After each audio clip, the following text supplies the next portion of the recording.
قادر خان مندوخیل صاحب، چونکہ آپ قومی اسمبلی کی کمیٹی برائے لا اینڈ جسٹس کے ممبر ہیں، اہم ممبر ہیں، جو قانون ہے وہ آپ نے ہی بنانا ہے. اب یہ جو 1.5 لاکھ لوگ ہیں، یہ کوئی کم تعداد نہیں ہے. اگر یہ اسلام آباد میں، خیبر پختونخوا میں، بلوچستان میں کھلے آسمان کے تلے رہ رہے ہیں تو پھر یہ کرائم کی طرف ہی جائیں گے یا ہماری معیشت کے اوپر ہی بوجھ پڑے گا. تو ان کا کیا ہوگا اور مزید کہ یہ کہاں جائیں گے؟ اس کے لیے آپ نے کچھ سوچا ہے؟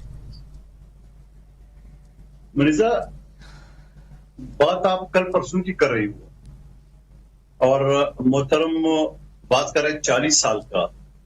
1979 میں جب افغان وار شروع ہو گیا، رشیا نے جب اٹیک کیا تو اس وقت سے افغان مہاجرین آنا شروع ہو گئے. بلکہ اسی بھی پہلے آپ چلے جائے 1971 میں بنگلہ دیش سے جو لوگ آنا شروع ہو گئے لاکھوں کی تعداد میں. میں 1995 سے افغان مہاجرین اور بنگلہ دیشی مہاجرین کے اوپر کام کر رہا ہوں. ان کے مقدمات وغیرہ جو فورن ایکٹ کا ہمارا سیکشن ہے 14، اس کے تحت جو اس کو ایف آئی آر درج کر کے اس کو گرفتار کرتے ہیں.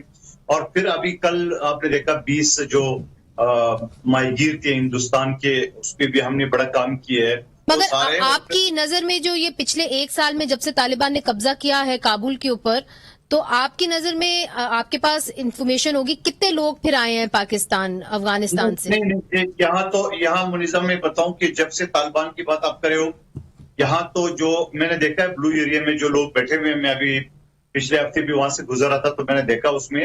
اور افغانستان کی معیشت ہم سے زیادہ مستحکم ہے اور ابھی لوگ نہیں آئے ہیں. یہ وہ لوگ آئے جو پرشین سپیکنگ ہے، یہ وہ لوگ ہیں پشتو سپیکنگ. میرے حساب سے محترم میرے ساتھ ایگری کریں گے، مجھے ایک بھی آدمی میرے نالج میں نہیں ہے کہ پشتو سپیکنگ افغانستان سے ہے. میجورٹی وہاں پشتو سپیکنگ ہے، یہ پرشین سپیکنگ. تو پرشین سپیکنگ ضرور ہے، دری بولتے ہیں وہ، جو بھی زبان ہے نان پشتو سپیکنگ آپ کہو دو کہ وہاں 60-70% پشتو ہے، باقی جو دوسری قومیں ہیں. سوال میرا یہ ہے، جو آپ کا بنیادی ایشو ہے یہ ہے کہ 42 سال سے جب یہ افغان مہاجرین یا اس سے پہلے جو بنگلہ دیشی مہاجرین کا، ہم نے اس کے لیے کوئی کرائٹیریا نہیں بنایا. جبکہ آپ اگر یورپ کے ملکوں میں چلے جائے، آپ امریکہ میں چلے جائے، 5 سال سے زیادہ جو لوگ وہاں پہ رہتے ہیں ان کو نیشنلٹی مل جاتی ہے. ہمارے یہاں بھی نیشنلٹی ایکٹ موجود ہے، مگر اس کے اوپر عمل درآمد کی بہت ساری جو یہاں پہ قومیں ہیں وہ کھڑی ہو جاتی ہے، نہیں جی اس کو نہیں دینا ہے، اس کو نہیں دینا ہے. تو اس کے اوپر میں بنگلہ دیش کونسلیٹ سے پچھلے 20-25 سال سے 28 سال جی قادر صاحب آپ کی بات کو وہ یہ کہتا ہے کہ نہیں جی ہم ماننے کو تیار نہیں ہے.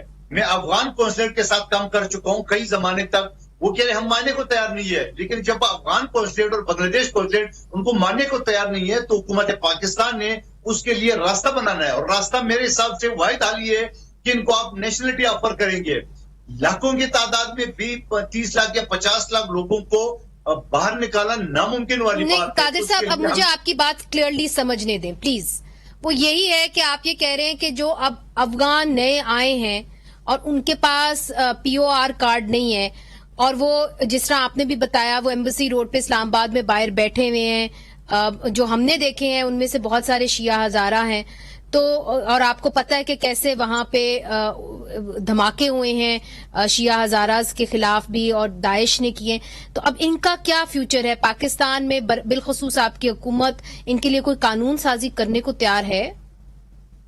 میرے حساب سے بالکل تیار ہونا چاہیے، کیونکہ بالکل آپ نے جو بات کی ہزارہ کا یا اہل تشیع جو ہے، اور یہ بیسیکلی میں اس کو میجورٹی یہ پرشین سپیکنگ ہوتے ہیں.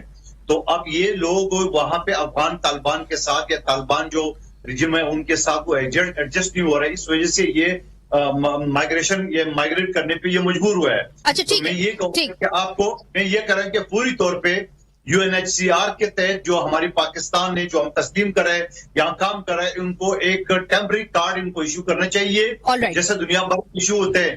اس طرح لاوارث لوگوں کو اب ریڈ زون میں آپ چھوڑ کے میں کہتا ہوں نقصان ہوگا.